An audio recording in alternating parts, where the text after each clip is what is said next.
Richard Kuklinski, a contract killer known as the Iceman, is serving multiple life sentences for over 100 murders. He freely admits to the brutal, cold-blooded killings. But one question remains unanswered. Why? Did you think of yourself as an assassin? Assassin? Sounds so exotic. I was just a murderer.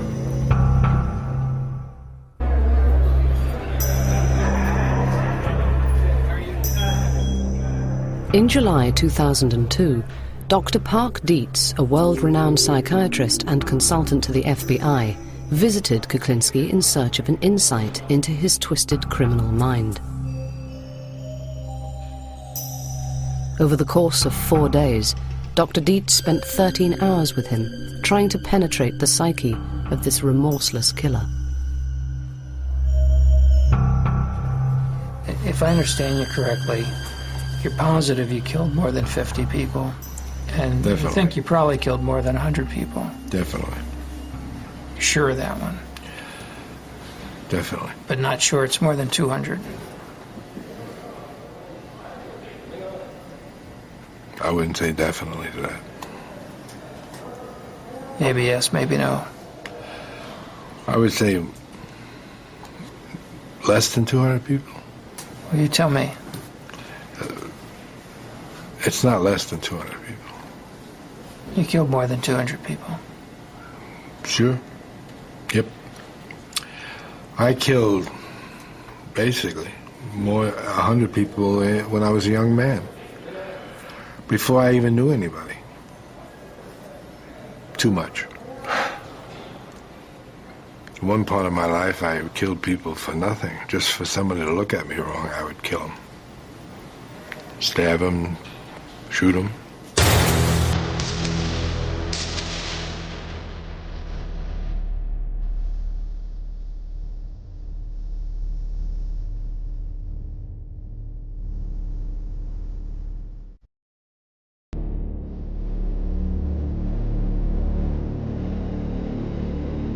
Did you like to look them in the eye? I wanted them looking straight at me. This was a long way away, the distance we are now. We were closer. What did you want them to think as they died? Just see my pretty face. I take it to them. But the last thing they ever saw was me. And if they carry that glimpse to eternity, infinity, or whatever it is, they're going to be thinking of me all that time. I'd be looking in their eyes. I would see the blankness come over it. I'd watch them die. I just didn't shoot them and walk away. I saw the surprise, the shock, the blank. They're gone. And all I saw was my reflection. But that's it. Did you have a favorite place you'd like to shoot? A favorite? Yeah. Well, most of the time, if you're up close, you shoot them under the chin. You would shoot him. Shot a guy one time in his Adam's apple. See how long it would take him to die. How long did it take? A few minutes. He drowned, actually. He didn't. Drowned in his blood. Mm-hmm. I was with somebody else. We had a $50 bet. I lost. You thought he'd go faster, huh? Yes. Do you know what an adrenaline rush feels like? Oh, yeah. What will give you one? Sex. It's the only one. I don't really get anything from hitting anybody, hurting anybody, shooting anybody. It does nothing for me. The only thing that gives me pleasure is sex. Well, that's a different kind of pleasure than what an adrenaline rush The only pleasure I get. Yeah. If I were to beat somebody up, it would do nothing for me. If I knocked him down and stepped over him, that's why you see it doesn't bother me. I don't care to hurt anybody. It does nothing for me. Killing someone else. But you could never get a feeling out of it. I never got one, though. It was disappointing. That's when I figured I must be crazy. Because I figured someone should have some kind of a feeling. Something.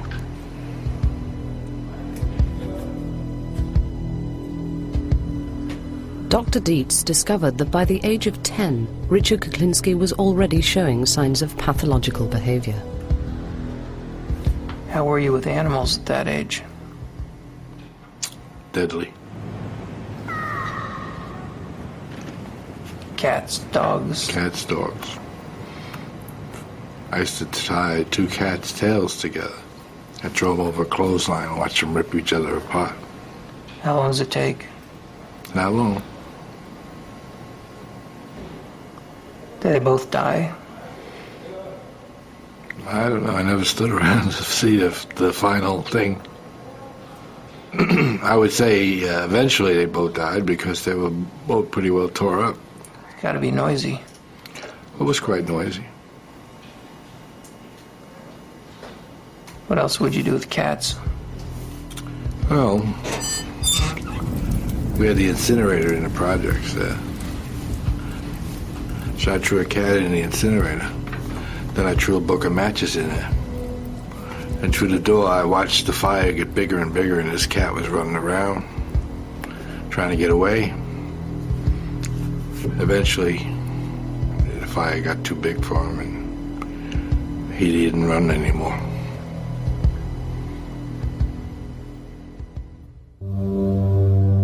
Kuklinski's childhood was characterized by brutality and violence inflicted upon him by his father, Stanley.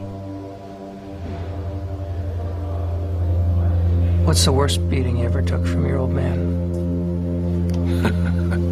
I don't think there's much difference in any of them. They were all pretty bad.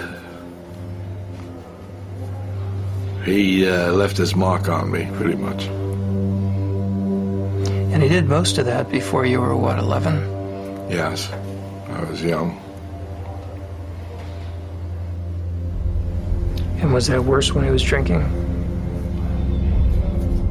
With Stanley, it didn't really matter whether he was drinking or he wasn't drinking. He was a nasty son of a bitch, and he always will be till the day he died. And even when he died, he was a nasty son of a gun. Did you go to his funeral? No, I didn't. Was there one? Yes. I didn't like him in life. Why would I want to go see him in death? I was glad he was dead.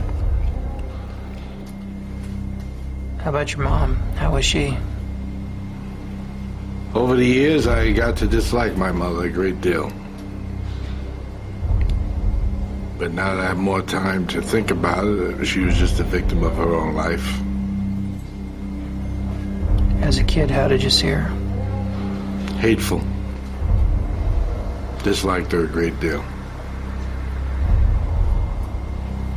She didn't believe in sparing a rod either. I mean, she used to hit me with a broomstick if I did something wrong. Where would she hit you? Whoever it hit.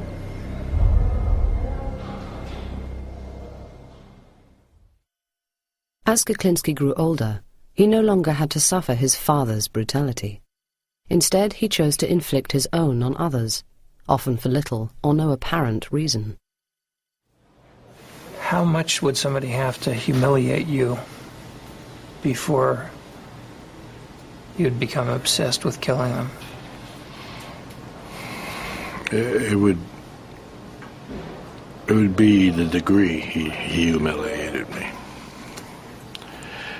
If it were not much, and it would be the time. It would be how my attitude was. If I was jumpy or edgy, it wouldn't take much. If I was passive, then he might get away with it.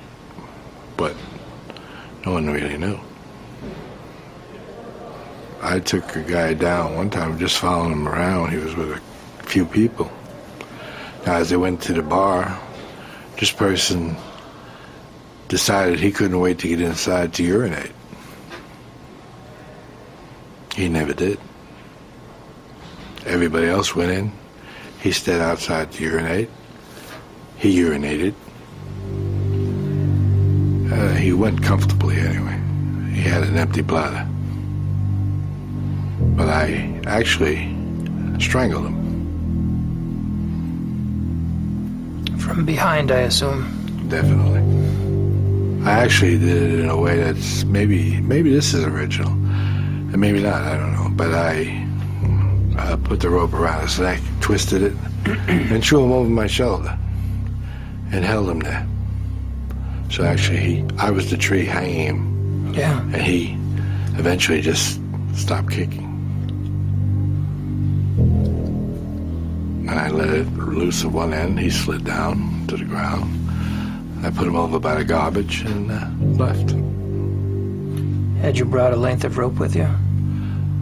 No, actually, this guy, these people had around and back at a bar. They must have lived upstairs. There was an apartment upstairs, and they had one of these things where they had rope across this thing, and they had a couple of these lines going across this way, and that's what I took. Talking about clothesline? Yeah. Now, what had this guy done to you? I didn't like him. He just made me mad, some reason or other. For me to track him and wait for him, I was mad at him for something. Do you remember what his body did while you were hanging him? Yeah, I was twitching and kicking. How long did it take? I don't really know. Didn't look at my watch, so I really couldn't say. You know, I kept him a while. Even after he stopped, I kept him a while just to make sure. Did you have another weapon with you? Yes.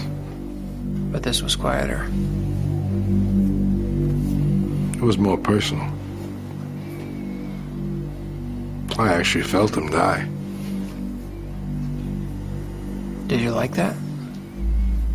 Didn't do anything. But I mean, I did feel him die. I felt him go limp. And you got your relief? Yes. Basically, I didn't have any more pressure, no more tension. It was almost like a cure-all. Unbelievable. From an early age, Kuklinski had an uncontrollable temper. If he had a problem, he solved it the only way he knew how. I was driving in Georgia one time, and we were riding down the road, and there was a couple of vans running around, and they were hooping and hollering there. I guess they were having a good old time and maybe drinking and whatnot. They decided, I guess it was interesting to play with a guy from New Jersey, and they started to click-clack and with their vans and push me here and push me there off the road, and they were running in and out, and what their problem was, I really don't know. Never did know.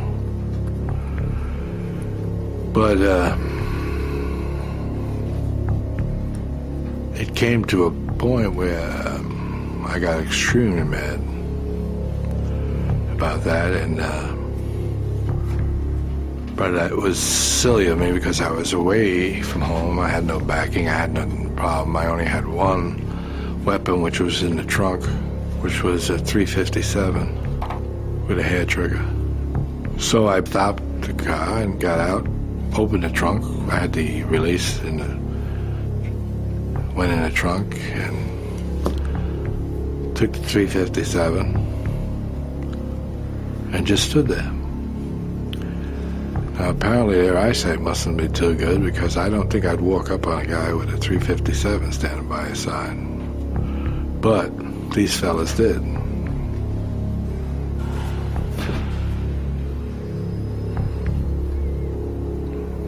Foolish mistake. They all died.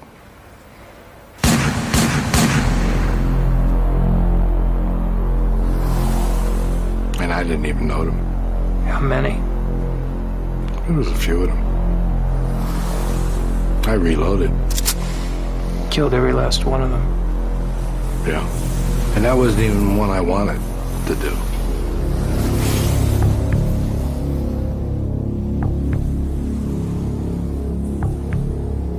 Do you think that what they did was a capital offense? What they did? You mean playing with me? Yeah. Well, they could have killed me. Well, they ran me off the road and I died. Bad behavior, no argument. Reckless endangerment. Reckless driving. Host of bad things. Is it a capital offense they committed against you? Apparently. I did kill him. So to me, it must have been. Because when I had come to that point, and that point, that is the last point they come to. I don't back off once I go forward. Once I go forward and I take a gun, I do not back off. I didn't know how many they had. I didn't know what they had. They could have had guns. They could have had anything. They wanted to play with me. I didn't want to play. So, we didn't play no more. And I would have taken whatever came. You almost made me mad. I know. What made you mad about that? I don't know, but you almost did. Can you figure out what it is? No. Try to look at it. Look at what made you mad there. I don't know. I think it must have been something you said. Yeah. Obviously, but I don't know what it was. Could it be that I was challenging you and it sounded judgmental? Could be.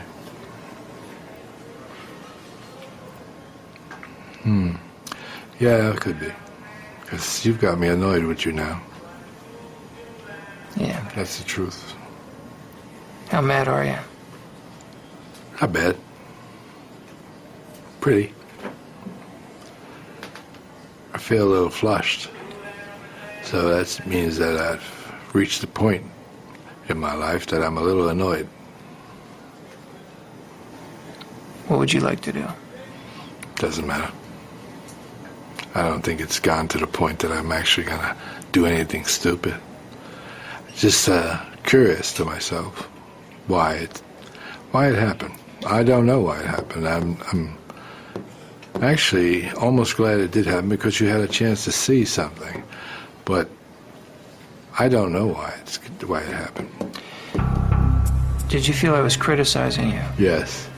Is that what did it? I think so. I 'Cause think that's the part that did it. who used to criticize you the most? Of course, my father. Yeah.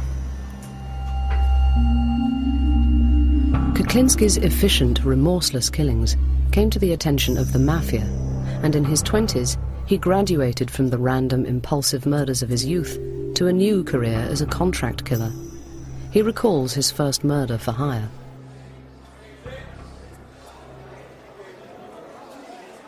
He gave me a picture of him and a description of what he does and what he generally does and where he goes, places he goes. And so I went to the area where they said he might be, and I saw somebody who looked like him, similar to him. He had a knack for smoking, and they told me he smoked big cigars, Churchill cigars or something. So I pulled up alongside of him. At the time I was riding a motorcycle. And I just said, Cuban? Are they Cuban? Looks like a good cigar. And he wasn't a happy camper, because he said, fuck you. And when he said, fuck you, he looked my way, and I got a clear shot of his face. It was a picture I had of the man they wanted, and I said, nah, don't fuck me, fuck you. And I just took this weapon out and blew his head off. It just disintegrated his, like you see a pumpkin get hit with a shotgun or something, they just spread out. And that's what happened. And light turned green about the time I shot him, and I left. Does it give you any response in your guts to see a man's head explode? It surprised me a lot.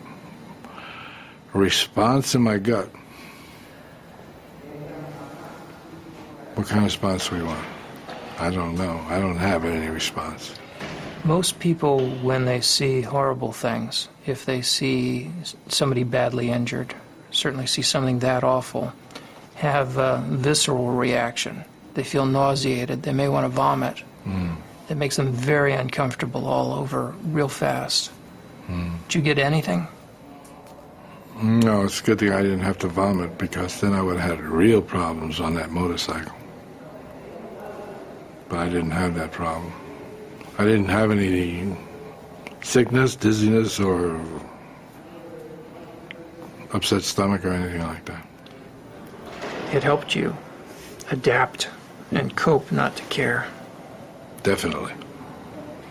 Not to care is much better. Because it's a weakness to care. That's right, it is.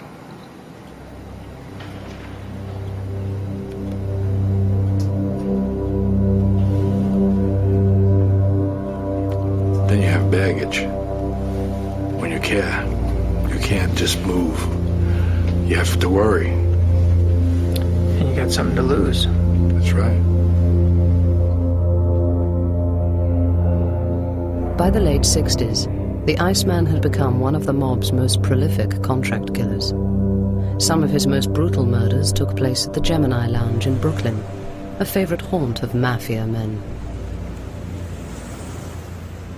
Dismembering bodies, did that turn your stomach?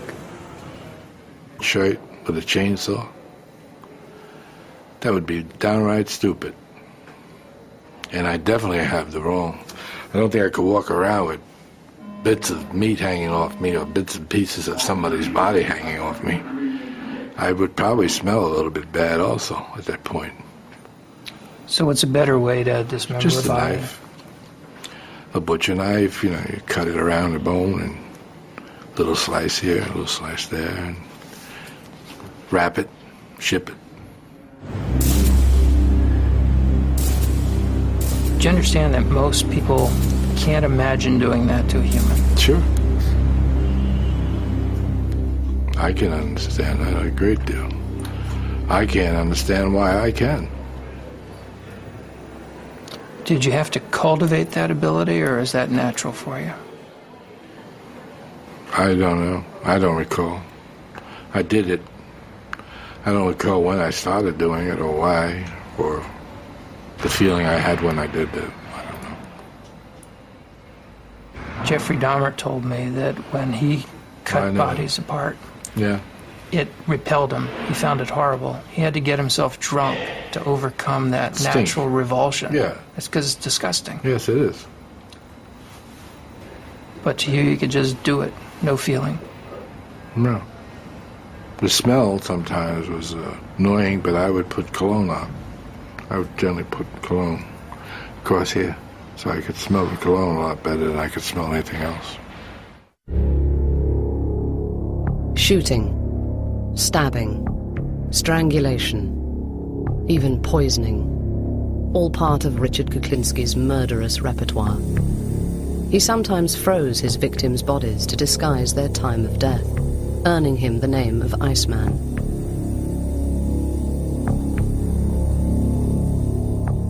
In his sessions with psychiatrist Dr. Dietz, he revealed that some of his clients wanted his victims to suffer before they died.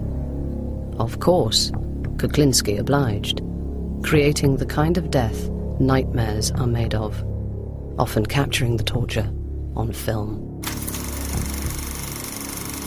I used to have a thing where I would take somebody into a cabin or cave, whatever you want to call it, and I would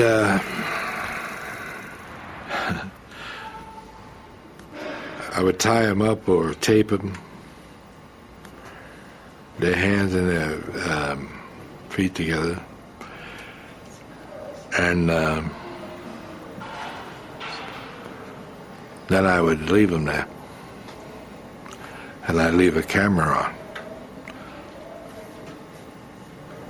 And rats used to eat them.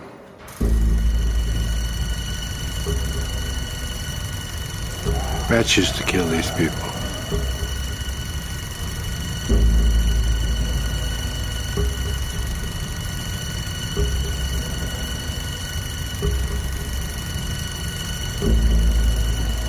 It was a very painful death for these people because rats would eventually smell them or come near them and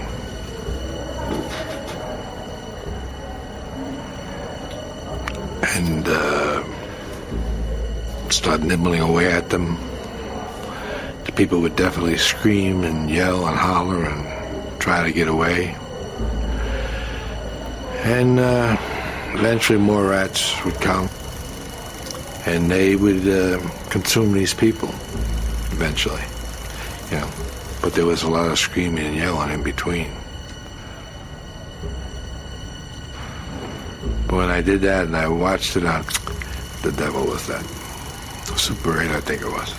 I found it distasteful, and it used to make me nervous for some reason.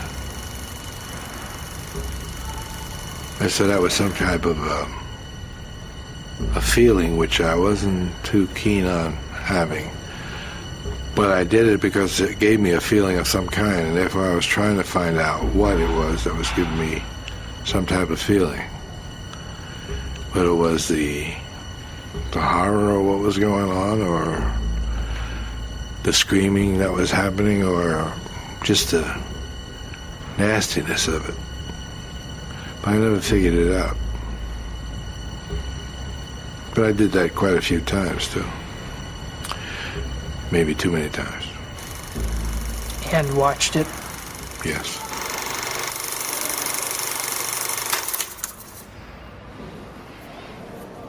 I beat a guy to death one time. I had blood in my shoes. His blood in my shoes. It just goes on that way. Had to throw all my clothes away. Yeah, I was driving a big Lincoln Town car with butt naked. Had a sheet wrapped around me.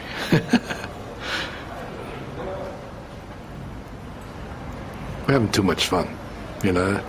You realize that? I'm coming across like a nice guy. Nobody's going to believe this. Nobody. I wouldn't believe this if I was watching this.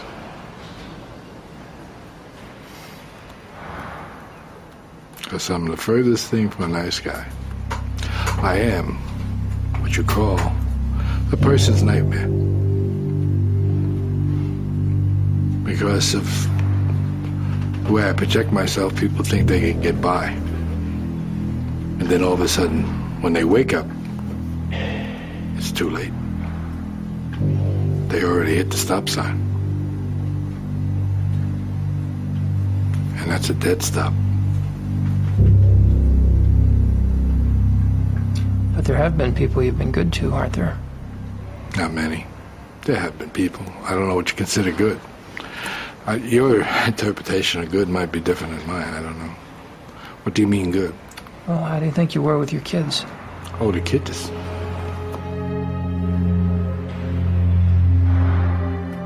Now you're talking completely different. Now you're talking black and white. There was nothing I wouldn't do for my children. Nothing. I'd kill everybody in this room for them. That's just to show you a point. Not that I would or want to, I'm just saying I would. If it meant I had to for them, I would do it without even thinking twice. It might upset me, it might hurt me, but I would do it. Does that answer your question? To a point, but then you're not sure. All right. Who else were you good with? Good with? There aren't many people I was good with. It was only my family. I was good to my family. And even those people I hurt. How? Just by being there. I was a nasty son of a gun. I am a nasty son of a gun. What would happen at home? You name it. Violence, I think they call it domestic violence. Yes, I've cornered it all. There's nothing I haven't done and nothing she hasn't put up with. I'm not proud of it. It's the way it is. I could say I'm sorry, what good would it do? I couldn't have been too sorry, I did it again. But yet I was sorry. I couldn't control it. It's one of those things. Couldn't control it. I found something I couldn't control. Almost a hate-love relationship. So I really loved the girl. But when I got mad, I forgot all that. And wound up hurting the person I loved. So, where did I really love her? I still hurt her. I got to trust her more than I trusted anybody in my whole life. She's the only person I ever really trusted. Only once did the Iceman put his faith and his fate in the hands of another. I believe I tempted her to do it. I gave her a knife and told her, here's a chance you'll never get again, or something like that. And I turned around. Now she had a chance. She didn't do anything. She dropped it on the floor and walked away. Heard it, saw it. Saw it. Everything. It's frightening to Psychologically, I just probably hurt them in some way. Because they have that in their mind. As I have things in my mind. Why did you decide to talk to me? Well, basically, I think I decided to talk to you would be so I could find out more about myself, since I don't know the answers, and you are a person who is highly qualified to give me answers, possibly, of what's going on. I figured this would be a good time to talk to somebody like you, or you know. Well, why don't we turn the tables here and you interview me? I'll answer your questions. Interesting. I can live with that.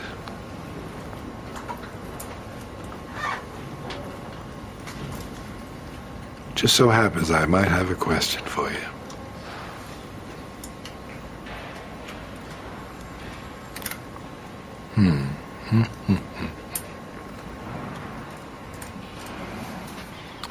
What do you think about me? Anything good, bad, or indifferent? Yeah, some of each. The issues about your behavior, I think there are really a couple things to say. The things that I'm most sure of, based on the information you've told me, are that your principal problem has been a warp in your personality. And we classify personality according to different types. And there are two types of personality features that you have a great deal of. The first of them is called antisocial personality disorder. What it refers to behaviorally is someone who does not have a conscience, does not have remorse, does not feel a sense of guilt about most of the bad things they do, is impulsive and violent. The typical things we see before age 15 in people who earn that label are cruelty toward animals, cruelty toward people. And an awfully interesting part of that condition is that we've got a little bit of knowledge of what causes it and where it comes from.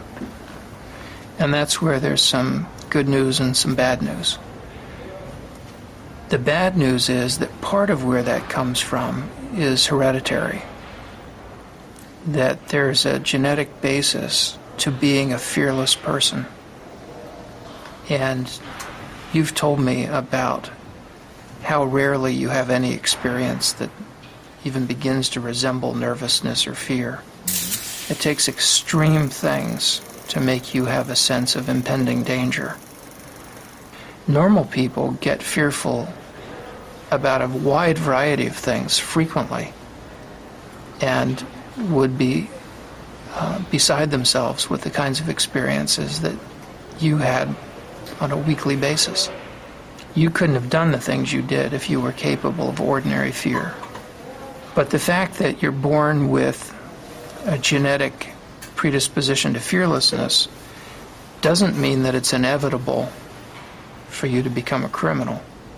Because some people who have that genetic predisposition to fearlessness become pro-social risk takers. They do things like drive race cars, test fly planes, fighter pilots, bomb disposal technicians. Now, those are all jobs where it helps to have a lot of fearlessness.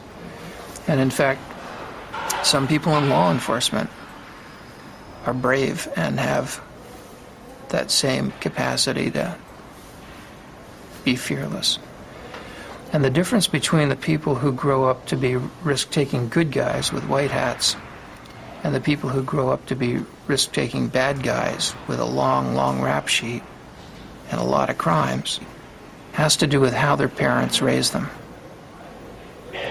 If you raise a kid with love and kindness and affection most of the time, you've got a good shot at their growing up to be decent, caring, loving human beings and treating their own kids well.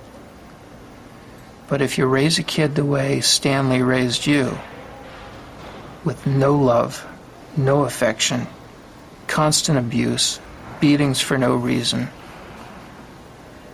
all you teach is hatred. You make it impossible for that child to grow up and form strong attachments and loving, caring relationships, or to be willing to risk themselves to protect the world. So I think you got to be this kind of antisocial, psychopathic person, both by getting Stanley's genes and having Stanley's parenting and your mother's cold, standoffish way of treating you. In other words, that part of you was both born and made. But your own kids and your own grandchildren will turn out according to how you and Barbara raised them, despite whatever genetic influence there may be. You killed more than 200 people. Sure. Yep. Having spoken at length to Iceman Richard Kuklinski about his life as a contract killer, psychiatrist Dr. Park Dietz gives his analysis of what drove Kuklinski to kill so many times without guilt or fear. The other thing that I think is true about you is another personality style, where I think it's fair to say that you've got the features of what we call a paranoid personality disorder. The general rule for someone who is paranoid is to trust no one, let no one get too close to you, and to never forgive anyone who does you wrong. If somebody criticizes them, they're quick to respond with anger or to counterattack. If somebody humiliates them, then they must have revenge. About 1 to 2% of the population has the paranoid personality disorder. About 2 to 3% of males and 1% of females have the antisocial personality disorder. And then there's a smaller group that has both. And it was having both that allows you to have this career that you've had, and that allowed you to profit from your capacity for a completely emotionless, fearless, remorseless hit. By being free of any conscience, and also free of friends and of people who could bring you down, you were able to have a very long run as a successful contract killer, which is quite unusual. And you wouldn't have been able to do that had you not had both of those personality flaws in your line of work that turned out to be major advantages, kind of preconditions for a successful career. I appreciate you taking the time and explaining this to me. I am probably the loneliest person in the world because I have nothing I care for, and I can't make any friends to have any kind of a relationship, or so I've lost everything. I've lost everything I ever cared for, everything I ever wanted. It's down the toilet. Since there is no love in my life, I must have something to replace it, so I replace it with hate. Constant hate. Constant reminder to hate. And what's that do for you? Keeps my left foot going in front of my right foot. Keeps me moving. Without it, I would probably just plop down someplace and have no reason to continue. Is that all you've got left is hate? That's all I've got left. Everything that I ever cared for is gone. Everything I ever liked is gone. Everything that meant anything to me is gone. So hate. That's all you started with, too. Then I've come full circle. It's time for me to die.